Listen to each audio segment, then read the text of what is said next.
বন্ধুরা চলে এলাম আজকে রান্নাবান্না নিয়ে, দুপুরে রান্নাবান্না নিয়ে।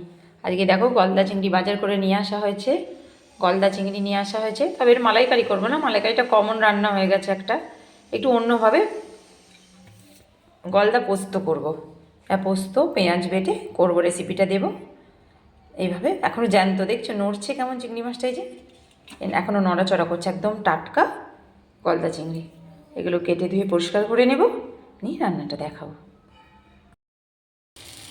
এই যে বন্ধুরা চিংড়ি মাছগুলো ভাজা শুরু করে দিয়েছি, কড়াইতে ভাজা হয়ে এসছে, তাই খুব বেশি কড়া করে ভাজবো না, আবার একদম কম ভাজলেও হবে না। আর এখানে পোস্ত, পেঁয়াজ, অল্প একটু সর্ষে একসাথে বেটে নিয়েছি। পেঁয়াজ খানিকটা কুচিয়েও নিয়েছি, কুচি কুচি করে নিয়েছি ওটা। চিংড়ি মাছটা ভালো করে এই যে চিংড়ি মাছটা ভাজার একটা বড় টমেটো নিয়ে নিয়েছি, এটাকে কেটে নেবো এবারে সাইজ করে। ভাজা চিংড়ি মাছগুলো এবার তুলে নিচ্ছি কড়াই থেকে।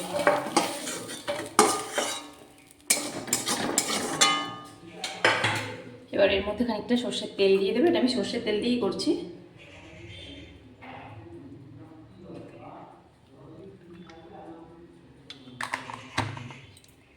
তেলের ওপরে ছোট ছোট করে কেটে রাখা পেঁয়াজগুলো দিয়ে দেবো, কুচিয়ে রাখা। কিছুটা বেটে নিয়েছি আর কিছুটা কুচিয়ে দিচ্ছি। পেঁয়াজটা একটু ভাজা ভাজা হয়ে যাক, তার উপরে টমেটো কুচিটা দেবো।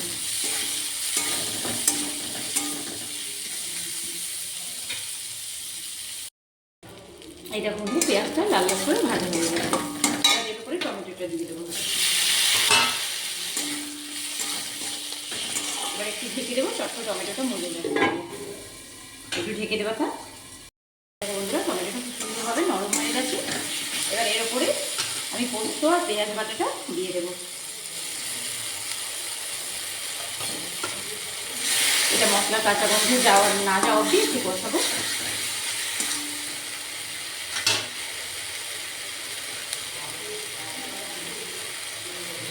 এবার ঝাল লঙ্কা একটু দিয়ে দেবো,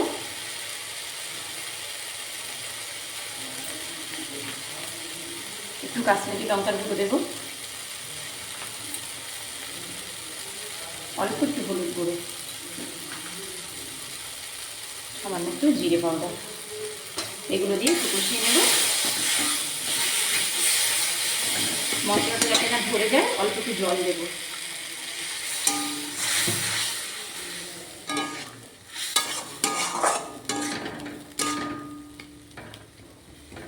গ্রেভিটা রেডি করে নিই।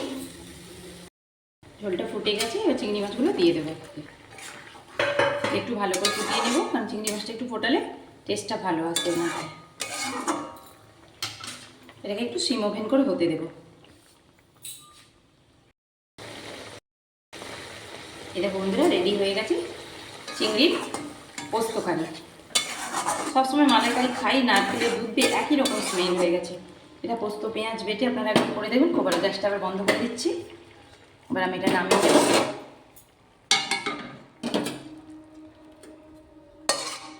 আমি এতে কোনো গরম মশলা, কোনো বাইরের মশলা কিচ্ছু ব্যবহার করিনি, বাড়িতেই পোস্ত পেঁয়াজ এগুলো আমি শিলনোড়াতেই বেটে নিয়েছি। নিয়ে এই দেখো এরকম দেখতে হয়েছে।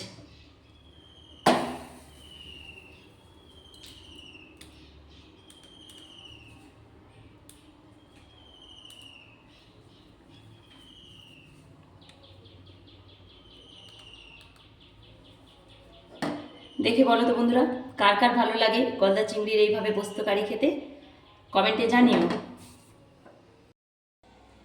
শুভ দুপুর। চলো বন্ধুরা কী কী রান্না বান্না করেছি আজকে দেখাই। খাওয়া দাওয়া নিয়ে চলে এসেছি দুপুরে। ভাত এই যে এখানে, ডাল করেছি অল্প করে, এইটা হচ্ছে পেঁপে আলু ছোলা গোটা জিরে ফোড়ন দিয়ে ক্যাপসিকাম পেঁয়াজ দিয়ে একটা তরকারি করেছি। আর এখানে করেছি এই যে মুসুর ডালের বড়া দিয়ে আলু দিয়ে সজনে ডাঁটা দিয়ে একটা ঝোল করেছি। আর এখানে আছে চিংড়ি মাছের পোস্ত কারি, এটা পোস্ত পেঁয়াজ দিয়ে আমি করেছি টমেটো দিয়ে।